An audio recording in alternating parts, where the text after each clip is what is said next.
अगर आसमानों में उड़ने का हौसला हो तो पंखों की ज़रूरत नहीं होती, ज़रूरत होती है मजबूत इरादों की।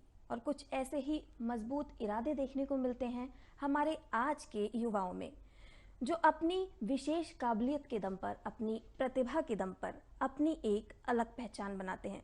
हमारे आज के इस कार्यक्रम प्रतिभा में आप सभी दर्शकों का बहुत बहुत स्वागत है। और आज के इस कार्यक्रम में हम आपको मिलवाने वाले हैं एक ऐसी ही विशेष प्रतिभा से जिनका नाम है शालिनी पाठक दीक्षित।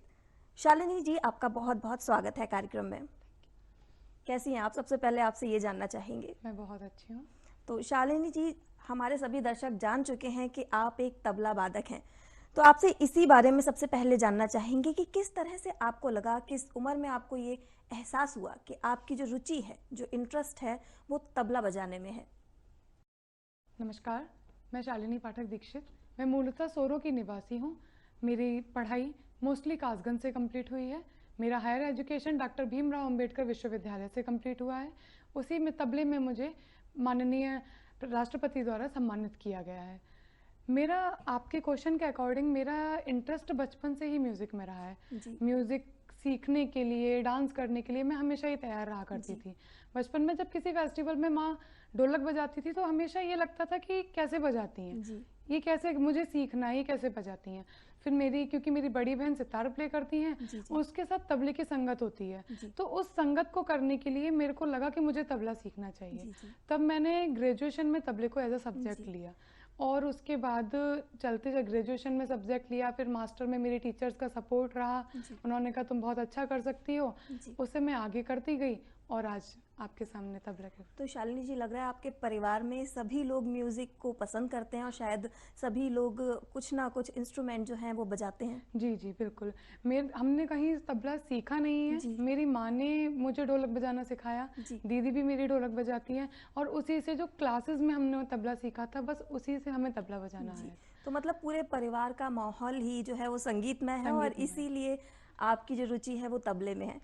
तो शालिनी जी, इसके अलावा आपसे ये जानना चाहेंगे कि बहुत सारे वाद्य यंत्र होते हैं, अलग अलग तरह के होते हैं, चाहे आप सितार की बात कर लें, ढोलक की बात करें, और भी बहुत सारी ऐसे इंस्ट्रूमेंट्स हैं, पर आपने तबले को ही क्यों चुना, जबकि आपके खुद के परिवार में भी लोग अलग अलग वाद्य यंत्र बजाते थे? देखिए, केवल एक पर्टिकुलर वाद्य को आप संगीत नहीं कह सकते। संगीत गीत, वाद्य और नृत्य तीनों से मिलकर बना होता है। लेकिन एक वाद्य ऐसा है जिसे गीत को भी उसकी ज़रूरत है और नृत्य को भी वाद्य की ही ज़रूरत है। ना गीत वाद्य के बिना पूरा है और ना नृत्य वाद्य के बिना पूरा है। तो इसीलिए शुरू से इंटरेस्ट रहा था कि नहीं, लेना है तो इंस्ट्रूमेंट लेना है, क्योंकि वो उसके बिना सब कुछ इनकम्प्लीट है। और रही अलग अलग वाद्य की, तो प्राचीन काल में पखावज बजता था, मृदंग बजता थे, आज भी इतने सारे इंस्ट्रूमेंट्स हैं। लेकिन क्योंकि तबला उस टाइम में भी और आज के टाइम में भी अपनी जगह बनाए हुए है। ये म्यूजिक चाहे फिल्मी दुनिया में ले लीजिए, किसी भी जगह ले लीजिए, वहाँ तबले का अपना स्थान है। इसलिए मेरी फर्स्ट प्रायोरिटी तबला ही रहा था। तो तबले के अलावा भी आप कोई और यंत्र बजाती हैं या फिर किसी तरह से गाती हैं? क्योंकि अभी आपने बोला कि आपको नाचने का भी काफ़ी शौक है, डांस हो गया, तो इसके अलावा भी आप कोई और म्यूजिक प्ले करती हैं? म्यूजिक प्ले में मैं सिर्फ हारमोनियम थोड़ा सा प्ले कर लेती हूँ, वो भी जब कभी गाना होता है, तो वैसे ऐसा नहीं है। जी। तो शालिनी जी, अभी आपने बात करी कि आपने काफ़ी जो स्टडीज़ है, जो आपकी पढ़ाई भी है, शिक्षा, वो भी इसी संगीत से जुड़ी हुई रही है। तो आजकल के दौर में जहाँ पे हर युवा अपना जो करियर है वो अलग फील्ड में देखता है, एक नए मॉडर्न एरा की ओर बढ़ता है, तो आपने उसमें तबला या म्यूज़िक को ही क्यों चुना?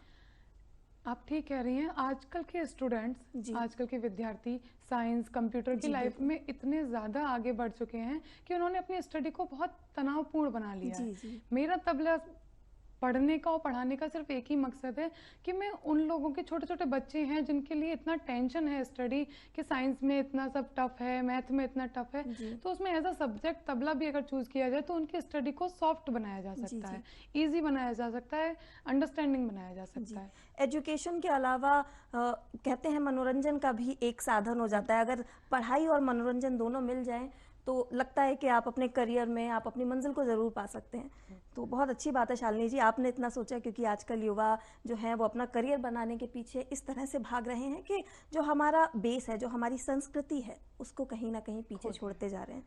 तो शालिनी जी, अब आपसे जानना चाहेंगे कि आपने आपकी उपलब्धियां क्या रही हैं? आप इतने समय से तबला बजा रही हैं, तो आपने कहाँ कहाँ पर किस किस जगह पर स्टेज शोज किए हैं या फिर अवार्ड कुछ हैं जो आपने अपने नाम किए हैं? सब और तो मुझे मेरा मास्टर कंप्लीट करते ही जी डॉक्टर भीमराव अंबेडकर विश्वविद्यालय का जब दीक्षांत समारोह होता है तो जी जी माननीय राष्ट्रपति द्वारा मुझे स्वर्ण पदक दिया गया। जी और वैसे मैंने काफ़ी सारी परफॉर्मेंस दी हुई हैं कॉलेज बेसिस पे, जब अदर कॉलेजेस में कंपटीशन होते थे जी जी मैंने वहाँ भी ताल कचहरी में पार्टिसिपेट किया है। जी जी हमारे खुद के कॉलेज में एक ताल कचहरी का प्रोग्राम रखा गया था, उसमें भी पार्टिसिपेट किया है। जी जो डॉक्टर भीमराव अंबेडकर यूनिवर्सिटी है एक यूनिफेस्ट प्रोग्राम ऑर्गेनाइज कराती है, जी जी जी उसमें मैंने नाटक प्रस्तुत किया था, वो भी जी सोलो था। जी तो उसमें मुझे 3rd प्राइज़ मिला था जी नाटक में। और निनाद फेस्टिवल होता है डॉक्टर रघुनाथ तलेगांवकर ट्रस्ट द्वारा कराया जी जाता है, उसमें भी मैंने तबला प्ले किया हुआ है। जी तो और सबसे बड़ी उपलब्धि मेरी थी, मैं एनसीसी का सी सर्टिफिकेट होल्डर हूँ। जी तो जब मैं एनसीसी कर रही थी उसी में जो राजपथ पर मार्च पास्ट होती है, जी परेड होती है, उसमें मेरा सिलेक्शन हुआ था। जी किसी कंडीशन की वजह से मैं जा नहीं पाई, जी लेकिन जी वो मेरी लाइफ की सबसे बड़ी अपॉर्चुनिटी जी, थी। बिल्कुल सही बात कही है। आपको वहाँ पर अपनी परफॉर्मेंस देने का एक मौका मिला था, भले ही वजह जो भी रही हो आप नहीं जा पाई हैं। और इसके अलावा आपको बहुत बहुत बधाई कि आपको हमारे जो राष्ट्रपति जी हैं उनसे स्वर्ण पदक मिला है। बहुत बड़ी बात है, अपने आप में बहुत बड़ी उपलब्धि है। तो आगे बात करने से पहले शालिनी जी, हम चाहेंगे कि आप, तबले की काफ़ी ताल होती हैं अलग अलग तरह की, तो कौन सी ताल आप सुनाना चाहती हैं? मैं तबले में झपताल सुनाना चाहूँगी जी आपको। बिल्कुल।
क्या बात है शालिनी जी, आपने अपनी तबले की जो थाप है उससे बिल्कुल माहौल संगीतमय कर दिया और सभी को बहुत अच्छा लगा होगा।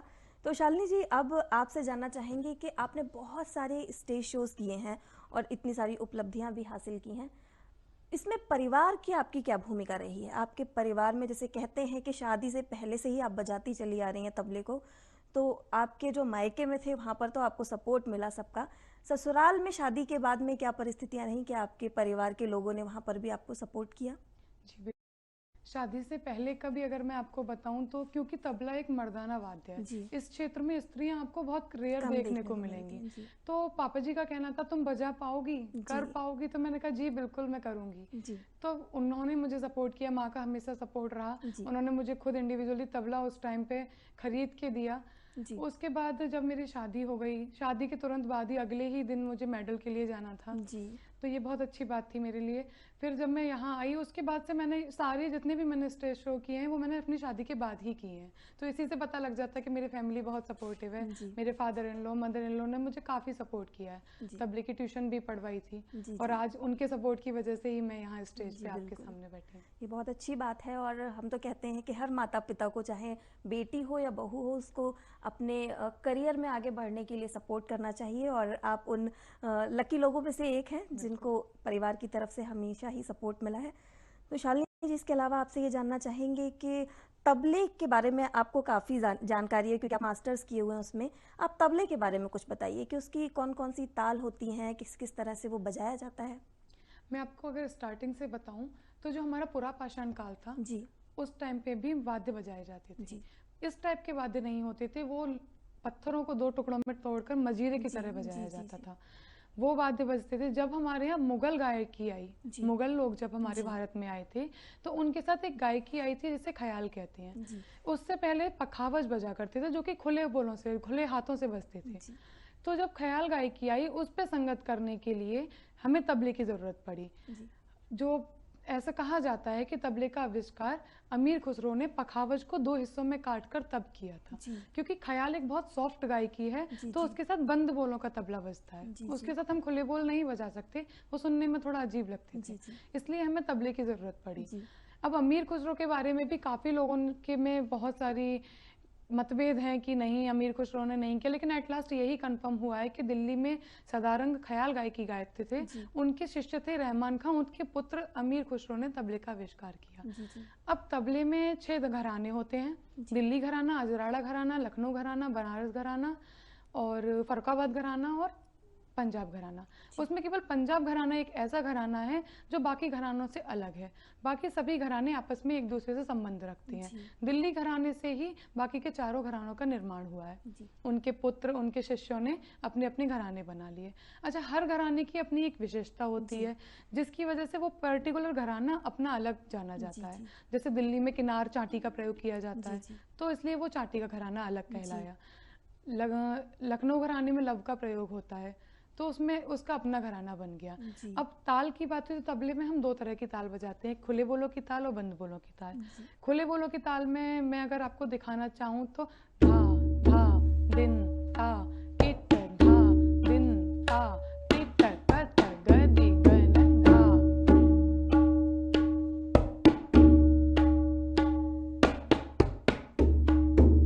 ये खुले बोलों की ताल है। जी, और अगर हम बंद बोलों की तालों में बजाएं तो जैसे 3 ताल बजेगी,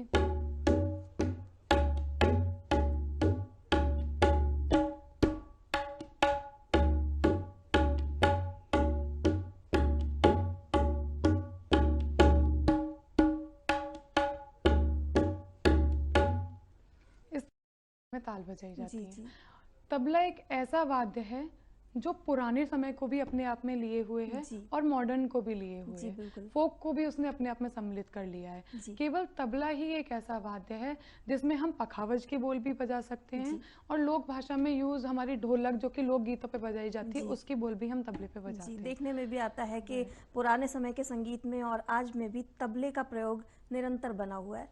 तो तबले के बारे में आपसे जान के बहुत अच्छा लगा और भी जानना चाहेंगे कि ये जो घराने हैं आपने, इनके बजाने के बारे में भी आपने बताया, सबकी अलग जो ताल होती है वो होती है। तो क्या हर घराना अपने आप में विशेषता रखता है एक अलग ही?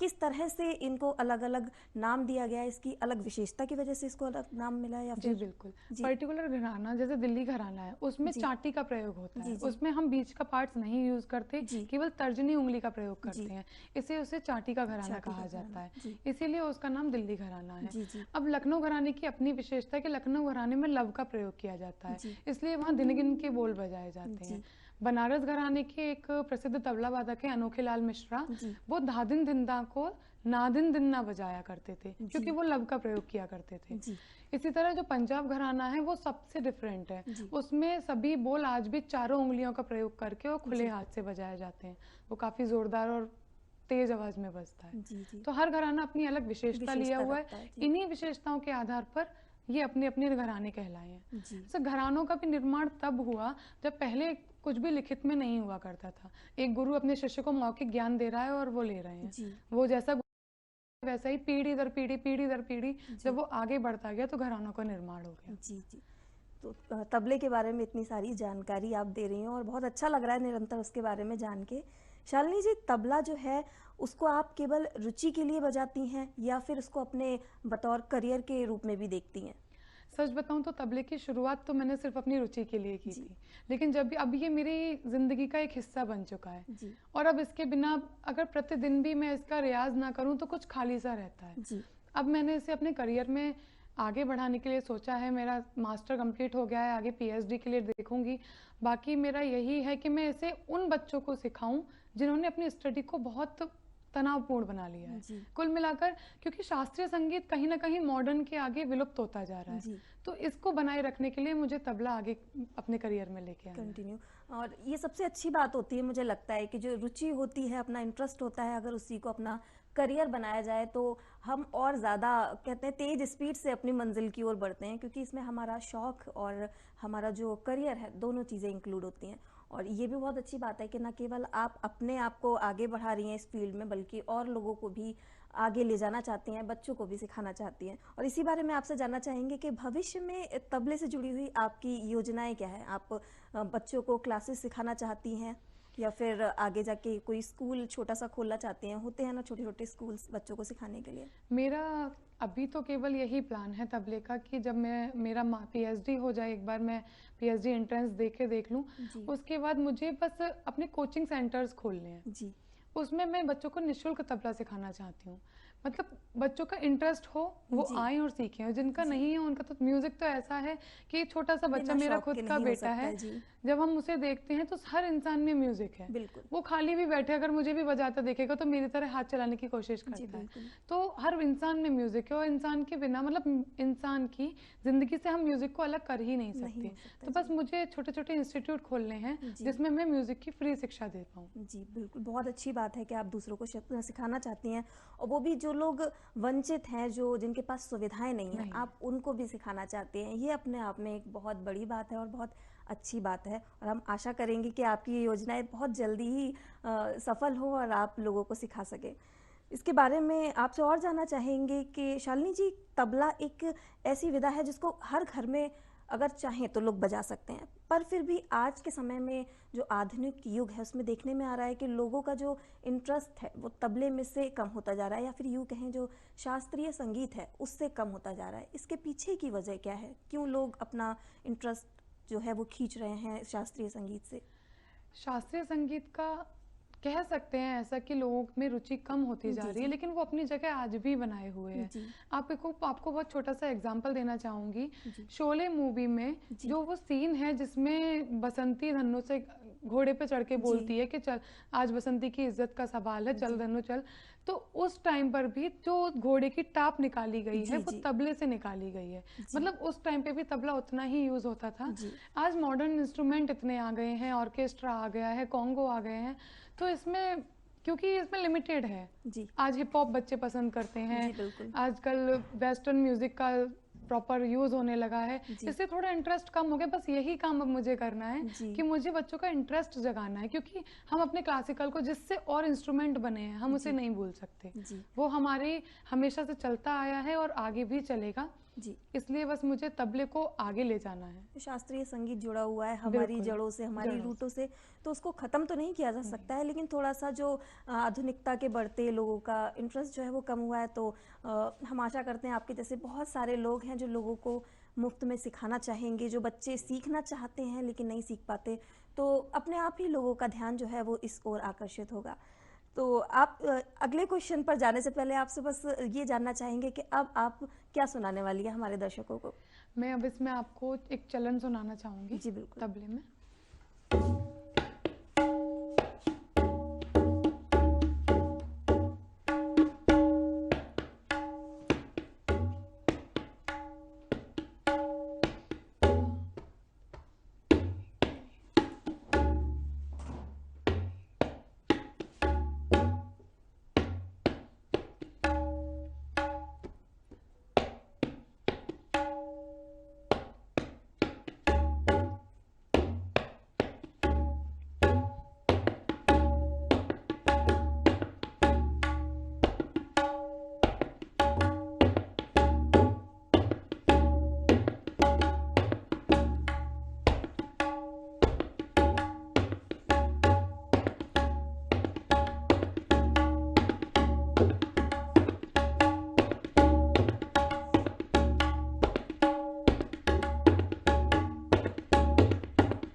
क्या बात है शालिनी जी, बहुत सुंदर तबला बजाया आपने और लगता है कि सच में आपको जो आपकी जो प्रतिभा है वो बहुत ही ज़्यादा विशेष है और इसीलिए आपको इतने पुरस्कार भी मिले हैं। तो शालिनी जी, ओवरऑल आपसे जानना चाहेंगे कि तबले को आप अपने जीवन से किस तरह जोड़कर देखती हैं, क्योंकि आपका जीवन एक तरह से कहा जाए तो संगीत में ही रहा है, चाहे वो मायके का माहौल हो या ससुराल में आने के बाद का हो। अभी भी आप तबला बजाती हैं और पहले भी बजाती थी, तो तबले को अपने जीवन से किस तरह से जोड़ के रखती हैं? मैंने पहले भी बताया, मैं वही कहना चाहूँगी कि तबला मेरे जीवन का अब एक अहम हिस्सा बन चुका है। जी। प्रतिदिन मैं तबले का चाहे 5 मिनट ही करूँ, मैं पर प्रतिदिन तबले का रियाज़ करती हूँ। जी। और अगर किसी दिन रह भी जाता है तो बहुत खाली लगता है कि आज क्या रह गया। जी। तो वो मेरे जीवन का बहुत अहम हिस्सा है और मैंने अभी यह तो तय ही कर लिया है कि अब मुझे जो भी करना है तबले में आगे ही करना है। जी। अभी मेरा मास्टर भी चल रहा है इंग्लिश से, जी, वो एक बिल्कुल। अलग है, लेकिन मैं आगे भी तबले से ही करूँगी। जी।